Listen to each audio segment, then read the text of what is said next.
하나님, 이렇게 이날에 은혜 주시고 복 주시고 모이게 만들어 주시고 하나님을 찬양하며 경배하게 만들어 주셨습니다. 세상 모두가 누리는 기쁨이 아니라는 것을 우리가 기억할 수 있도록 인도해 주시옵소서.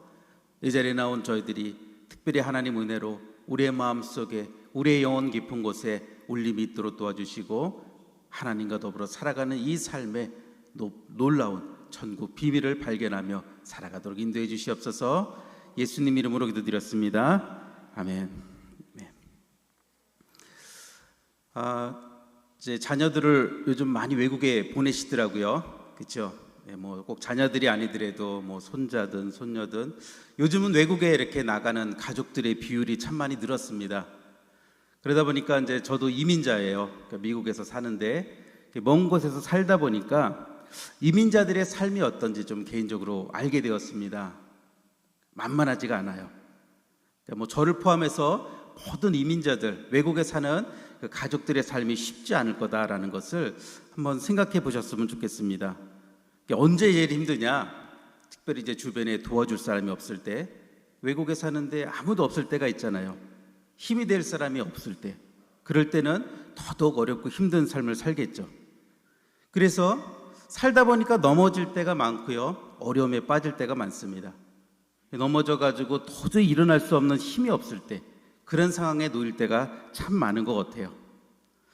저희도 예외는 아니어서 그런 아픔이 있을 때가 있었습니다. 그런데 그때마다 저희 가정을 다시 세우고 우리들에게 위로가 된 말씀이 있는데 바로 오늘 말씀이에요. 그래서 여러분들에게 이제 이 말씀을 가지고 잠깐 메시지를 전하고 싶었습니다. 누가 그러더라고요. 어떤 이제 교수님이 실패는 죄가 아니다라고 얘기하더라고요. 넘어지는 건 죄가 아니다. 단지 일어서지 않는 게 죄다라고 이렇게 얘기했는데 그 얘기를 듣는 순간 성경에 기초한 말씀이다라고 하는 것을 깨달았어요. 믿음의 사람들에게 있어서 넘어지는 건 여러분 죄가 아닙니다. 믿음의 사람들에게 있어서 실패하는 건 절대로 죄가 아닙니다. 죄는 뭐 때문이냐? 일어나지 않는 게 죄라는 거죠. 그래서 일어난다면은 결국은 누가 책임집니까? 하나님이 책임지시기 때문에 우리는 일어나기만 하면 된다라는 것이 이 말씀이 주는 의미일 겁니다. 사실 제가 이 말씀을 두고 많이 돌아다녀서 말씀을 나눴습니다. 그런데 그 말씀을 나눌 때마다 이 말씀이 주는 정의에 대한 그 새로운 의인에 대한 새로운 정의가 저에게 얼마나 큰 감동을 주는지 모릅니다. 이 말씀은요, 솔로몬이 썼죠. 아마도 자기의 경험에서 깊이 우러나온 말씀일 겁니다. 그래서 자기도 많이 넘어진 거예요. 7번 넘어지고요, 8번 넘어지고, 그래도 다시 일어났다라는 그런 고백의 얘기라고 봐도 좋습니다. 성경을 보니까 솔로몬이 넘어지긴 넘어졌는데 참 많이 넘어졌습니다. 음란에도 넘어가고요, 우상도 섬기기도 하고요, 하나님 말씀에 불순종하기도 합니다. 또 왕은 성결함을 지켜야 되는데 그 성결함을 지켜야 될 왕이 그러지 못하고요, 세금을 많이 걷어서 백성들을 힘들게 만듭니다. 그리고 그거 가지고 자기 배를 불리는데 그렇게 썼어요. 욕심에 넘어집니다. 여러분, 이 말씀을 보고 나니까 이 모든 것을 한마디로 정의하니까 솔로몬은 결국 첫 마음을 잃어버린 그 사람이다라고 정의할 수 있습니다. 솔로몬이 왕이 되었을 때는요, 정말 훌륭한 신앙인이었어요. 솔로몬이 왕이 되자마자 한 첫 번째 일이 뭐냐면은 사람을 임명하고 자기 그 왕권을 강화하기 위해서 조직을 만들고 사람을 세우고 이런 일을 한 게 아니라 하나님께 일천번제를 드립니다. 그러면 성경을 읽어보세요. 제가 다 읽어보니까 성경에서 일천번제 드린 사람이 딱 한 명 나옵니다. 그 사람이 누구냐면은 솔로몬이에요. 솔로몬 이전에도 이후에도요, 하나님께 일천번제를 드린 사람이 아무도 없었습니다. 그러니까 하나님 마음에 합했죠. 그날 밤에 하나님이 솔로몬의 꿈에 나타납니다. 그리고 어떤 말씀을 하셨냐? 하나님이 이르시되 내가 너한테 뭘 줄까? 너는 내게 구하라라고 얘기합니다. 하나님이 무엇을 줄까라고 물으셨을 만큼 솔로몬이 정말 멋진 일을 한 거예요. 그때 솔로몬이 하나님께 뭔 일을 하냐? 뭔 답을 구하냐?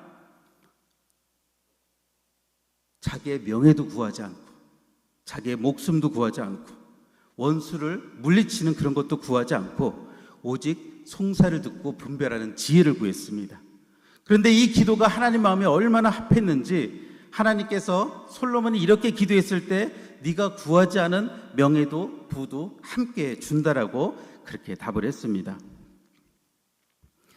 여러분, 우리의 상식에는요, 뭐 집이 아무리 커도 집 안에 방이 들어갈 수가 없죠. 그렇죠? 돼지가 꼬리를 흔드는데 아무리 세차게 흔들어도요, 꼬리가 돼지를 흔들 수는 없습니다.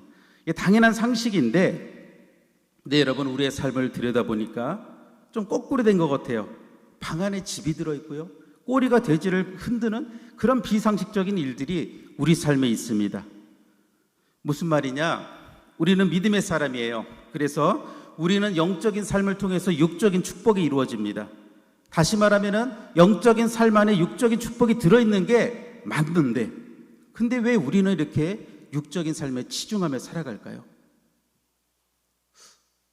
왜 우리는요, 당연하게 집안에 방이 있어야 되는 그 당연한 상식을 깨면서 방 안에 집을 넣으려는 그런 일들을 하면서 살아갈까라는 그런 생각을 하게 됩니다. 솔로몬을 보세요. 처음에는 오직 하나님 아닙니까? 그런데 이 첫 마음이요, 그대로 가져갔으면 얼마나 좋았을까. 근데 이걸 지키는데 넘어집니다. 영적인 삶이 아니라 육적인 삶으로 돌아가세요. 처음보다 더 좋아져야 되는 신앙인의 삶이 아니라 하나님이 주신 그 첫 마음과 축복을 잃어버린 삶을 살았잖아요. 여러분, 이게 얼마나 안타까운지 모르겠습니다. 그래서 저는 성경을 볼 때마다 느낍니다. 믿음의 사람들, 특별히 크리스찬이라고 불리는 우리들, 신앙인의 삶은요, 처음보다 나중에 좋아지는 것, 처음보다 내일이 더 잘 되는 것이 그게 하나님이 원하시는 삶이 아니겠습니까? 너의 시작은 미약하지만 나중은 창대할 거다라는 것이 성경의 역사라고 믿습니다. 여러분, 역대기상 4장에 보면 야베스라는 사람이 등장해요. 이 사람은요, 힘들게 태어났습니다. 태어날 때 아버지가 없었어요. 유복자입니다. 가난했어요. 엄마가 얼마나 힘들게 낳는지 난산입니다. 그런데 성경에 보니까 나중에 존귀한 자가 됐다고 얘기합니다. 이게 바로 성경의 역사입니다. 주께서 내게 복의 복을 더하사 너의 지경을 넓히시고 주의 손으로 나를 도우사 나로 환난을 벗어나 근심이 없게 라고 기도했더니 하나님께서 구하는 것을 다 허락했다라고 얘기합니다. 처음보다 나중에 좋아지는 것이 성경적인 사람이고 삶이고 흐름이고 하나님의 뜻이 맞습니다. 근데 여기에는 조건이 있죠. 우리의 마음을 지키는 것이 그 큰 조건입니다. 솔로몬이 그 초심을 잃어버렸기 때문에 그 마지막의 삶이 아름답지 않았다는 것을 여러분에게 알려드리고 싶습니다. 제가 이제 한국에서 목회할 때 초기에 되게 좋아하는 음식점이 하나 있었습니다. 그 유황오리집인데요. 그 집이 이제 개업하자마자 저희가 이제 가서 식사를 했던 집이거든요. 그 문구에 입구에 이게 붙어 있었어요. 초심이라는 단어가 붙어 있었습니다. 아마도 그분이 이걸 써놨을 때 천만 그대로 정사를 하겠다, 끝까지 가지고 가겠다는 그런 마음으로 가게를 오픈했을 겁니다. 갔는데 너무 괜찮았어요. 음식도 맛있고요. 저희가 이제 미국에 와서 부모님이 한국에 나가실 일이 생겼습니다. 저한테 물어보시더라고요. 지인들 만나서 식사를 해야 되는데 어디가 좋겠냐. 제가 그 집을 아무 생각 없이 당연하게 소개시켜드렸습니다. 갔다 오셨거든요. 아무 말씀이 없으세요. 이상하죠? 제가 이렇게 추천해드리고 칭찬하고 있으면 갔다 와서 잘 먹었다, 뭐 그 집에서 대접했더니 뭐 좋았다, 뭐 이런 말씀 할 만도 한데 얘기를 안 하니까 불안한 거예요. 그래서 어떻게 됐을까 고민하다가 부모님한테 물어봐도 되는데 제가 굳이 나중에 한국에 갔을 때 그 집을 찾아가 봤어요. 도대체 어떻게 됐나? 망했어요. 주변에 물어봤습니다. 이 집이 왜 망했습니까? 그랬더니 맛이 없대요. 서비스가 안 좋대요. 내가 알던 상식하고 완전히 다른 거예요. 그러니까 이분이 써놨던 이 초심이 제가 보니까 글씨를 잘못 써놓은 것 같습니다. 초심이라고 써놓은 게 끝이 아니라 초심을 유지하겠습니다, 이걸 붙여놨어야 되는데 초심만 써놨으니까 이걸 유지를 못하고 망하신 것 같아요. 그래서 저희 부모님한테 좀 고민이었던 게, 그러면 얘기를 하셨으면 제가 그 집을 굳이 안 찾아갔을 텐데 그걸 왜 얘기를 안 하셔가지고 한국 가서 거기까지 찾아가서 그걸 확인하고 내 마음이 편해지는 길을 찾았을까 뭐 그런 생각도 하는데, 혹시 자녀들에게 숨기시는 거 있으면 부모님들은 그냥 얘기하시는 것도 좋다고 생각이 듭니다. 네, 제 개인적인 소견이었습니다. 자, 어쨌든 여러분, 우리가 첫 마음을 잃지 않는 것이 얼마나 중요한지 모르겠습니다. 우리가 처음 마음을 지킬 때, 그 마음을 그대로 유지하고 나갈 때 하나님께서 우리를 지키시는 그 역사가 일어나는 줄 믿습니다. 그런데 보니까 사람들은 자꾸만 변해요. 왜 이렇게 변하는지 모르겠습니다. 그런데 처음과 같지 않는 모습으로 변합니다. 그래서 첫 마음을 잃어버리죠. 근데 이건 나쁜 경우고, 그런데 변하는데 처음보다 더 좋은 모습으로 변하는 사람들이 있습니다. 우리는 어디로 변해가야 될까요? 되게 중요한 질문 아니겠습니까? 여러분, 요한계시록에 초대교회들이 나오는데 그 중에 에베소 교회가 있습니다. 이 교회가요, 아주 좋은 교회예요. 그래서 예수님이 칭찬을 합니다. 내가 네가 얼마나 좋은 행동을 하는지, 네가 얼마나 수고를 하는지, 니들이 얼마나 인내를 가지고 살아가는지 알고 있다. 악한 자들이 막 들끓는 이 세상에서 그 악한 자들을 용서치 않는 것, 그것도 내가 알고 있다. 사도라고 칭하는 사람들이 이 사람이 거짓 사도인지 아닌지 시험에서 분별하고 그들을 드러내고 하는 것도 내가 안다. 너희들이 내 이름 때문에 견디는 것도 알고 게으르지 아니한 것도 내가 다 안다라고 칭찬을 합니다. 얼마나 좋은 교회입니까? 그런데 예수님이 또 호되게 책망도 합니다. 그런데 내가 너를 책망할 게 있어. 뭐냐? 너는 처음 사랑을 버렸다. 처음에 그 순수함을 버렸다라고 얘기합니다. 처음에 열정을 버렸다고 예수님이 얘기합니다. 이게 더 나쁘다라는 거예요. 그래서 주님이 뭐라 그러냐? 그러므로 어디서 떨어진 것을 생각하고 회개하라. 너의 처음 행위를 가지라. 만일 그렇지 않으면, 회개하지 않으면 내가 너한테 임해서 촛대를 옮길 거다라고 얘기합니다. 여러분, 얼마나 무섭습니까? 너가 얼마나 수고하는지, 얼마나 노력하는지 내가 다 알고 그건 칭찬할 만해. 그런데 네 속에 뭐가 없으면 안 되는 거야? 첫사랑의 그 첫 마음이 없으면은 그럼 그 모든 수고가 헛된 것 아니겠냐라고 얘기하시는 예수님의 말씀을 기억했으면 좋겠습니다. 귀 있는 자는 성령의 교회들에게 하는 말씀을 들을지어다. 이기는 내에게는 하나님의 낙원이 있고 생명나무의 과실을 주어서 먹게 할 거다. 여러분, 넘어져도 지치지 마십시오. 여러분, 쓰러져도 다시 일어나십시오. 이것이 바로 하나님이 주시는 약속의 말씀입니다. 네가 이길 때, 네가 다시 일어날 때 나는 너에게 생명나무의 과실을 줄 거다.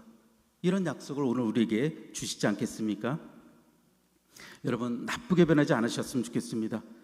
가룟 유다가 있습니다. 이 사람은요, 예수님이 너무 좋았어요. 만나자마자 예수님이 얼마나 그분이 나의 삶을 바꿀 거라는 걸 알고 따라다녔습니다. 3년 반을 따라다녔어요. 그런데 나중에 어떻게 합니까? 은 30에 예수님을 팔아버립니다. 어떻게 그렇게 변하죠? 사울왕이 있습니다. 이 사람이 왕이 될 때 하나님을 너무나 사랑한 사람입니다. 또 하나님께 사랑을 받았습니다. 그래서 왕이 됐잖아요. 왕이 되니까 교만해집니다. 그리고 나쁘게 변했어요. 하나님이 이 사울을 왕위에서 폐하시고 다윗을 왕으로 삼으십니다. 이 모든 역사가 어떤 역사입니까? 성령의 역사가 아니라 악령의 역사 아니겠습니까? 하나님의 역사가 아니라 사단의 역사죠. 마귀는 도적질하고 죽이고 멸망시키는 일을 하는데 점점 안 되게 만들고 나빠지게 만드는 것은 사단의 유혹일 수밖에 없습니다. 이게 어떻게 성령의 역사입니까? 그래서 여러분, 더 좋아지는 것, 더 날이 갈수록 좋아지는 것이 바로 성령의 역사인 줄 믿습니다. 그래서 여러분, 우리들의 마음을 잘 지키고 그 첫 마음을 가지고 살아가시기를 바랍니다. 그 마음을 가지고 살아가는데 어떻게 살아가면 좋은가? 이게 우리의 고민이겠죠. 히브리서 13장 8절에 보니까 그리스도는 어제와 오늘 영원토록 동일하시다라는 말씀이 써 있습니다. 그러니까 예수님은 변함이 없다라는 거거든요.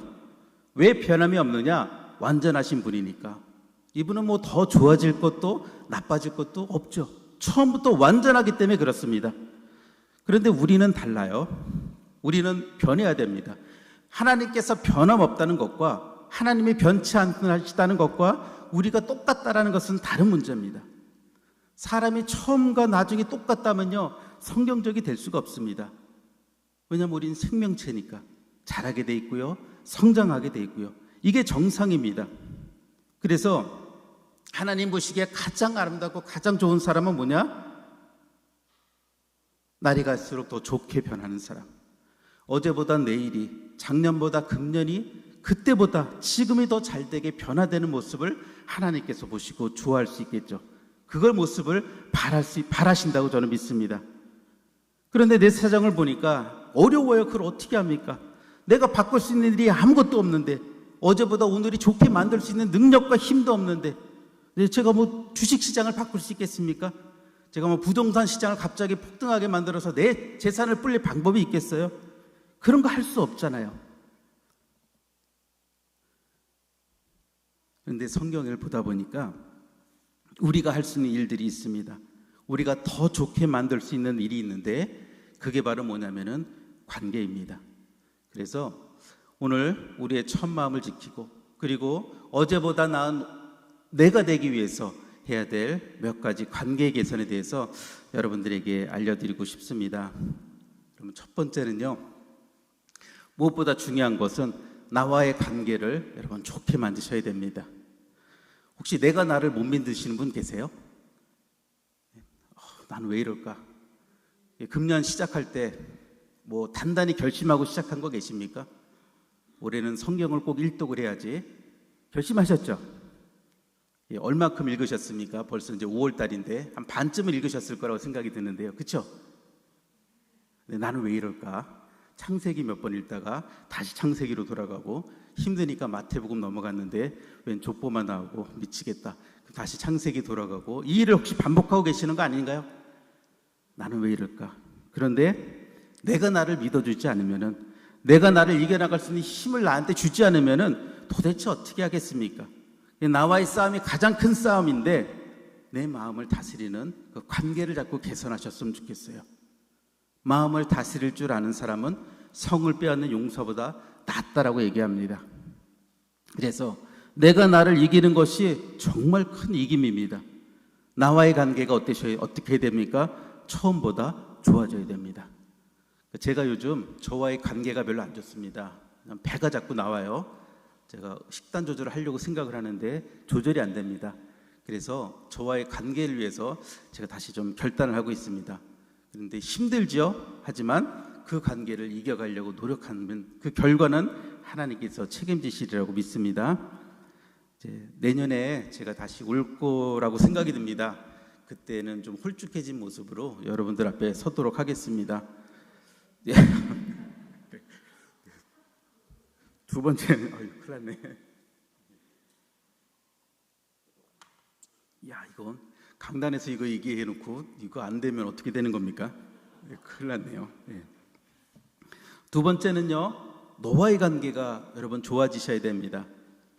처음에 가졌던 관계보다 가면 갈수록 좋아지는 그런 관계, 그게 내 가족과의 관계, 내 아내와의 관계, 내 자녀들과의 관계, 나와서는 교회의 교우들과의 관계, 목사님과의 관계 다 마찬가지입니다. 우리가 한번 맺은 이 관계가 좋아져야 되지 않겠습니까? 그렇죠? 여러분, 이방인의 사도로 부름받은 바울이 있습니다. 처음에 이방 전도를 나갈 때, 첫 선교 여행 나갈 때 바나바, 마가, 바울이 셋이 나갔습니다. 그런데 이 마가가요, 이방 전도의 고통을 견디지 못하고 중간에 포기합니다. 그래서 돌아왔어요. 그러니까 이제 이거를 이제 바울이 마음에 담고 있겠죠.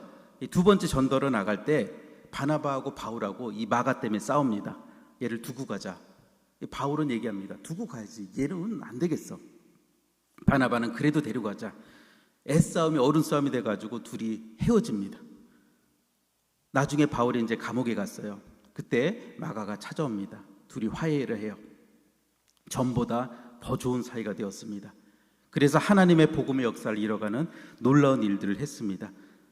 여러분, 맺은 관계가 힘들 수는 있어요. 굴곡은 있을 수 있지만 더 좋은 관계가 돼야 된다는 걸 저는 확신합니다.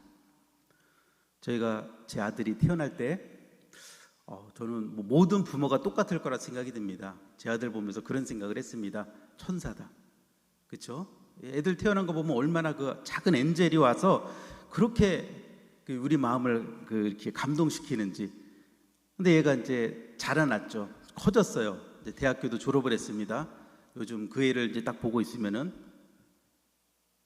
제발 나가줬으면 좋겠어요, 집에서. 저 나가는데 안 나가요. 예전에는 그냥 늘 내 곁에 있기를 바랬는데 요즘은 집에 있는 게 부담이 돼요. 예, 몸도 좀 많이 커져가지고 언제 나가야 되는데, 관계가 점점 더 좋아지셨으면 좋겠어요. 저는 제 아내와의 관계가 점점 좋다고 생각이 됩니다. 제가 혹시 핸드폰에 그 각자 그 배우자의 번호 이름을 뭐라고 써놓으셨어요? 저는 이름 안 써놓습니다. 저의 사모의 핸드폰에는 제 이름이 이렇게 저장되어 있습니다. 함께 할수록 믿음직한 좋은 남편.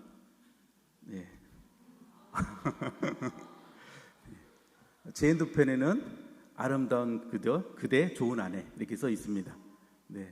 늘 보면 볼수록 어제 보아도 오늘 보아도 서로 믿음직해지고 더 아름다워지는 그런 관계를 위해서 저희가 전화를 받을 때마다 늘 생각합니다. 야, 우리의 관계는 더 좋아졌구나. 행복해지셔야겠죠. 너와의 관계가 너무 중요한데 이 가족과의 관계가 얼마나 중요한지 모르겠습니다.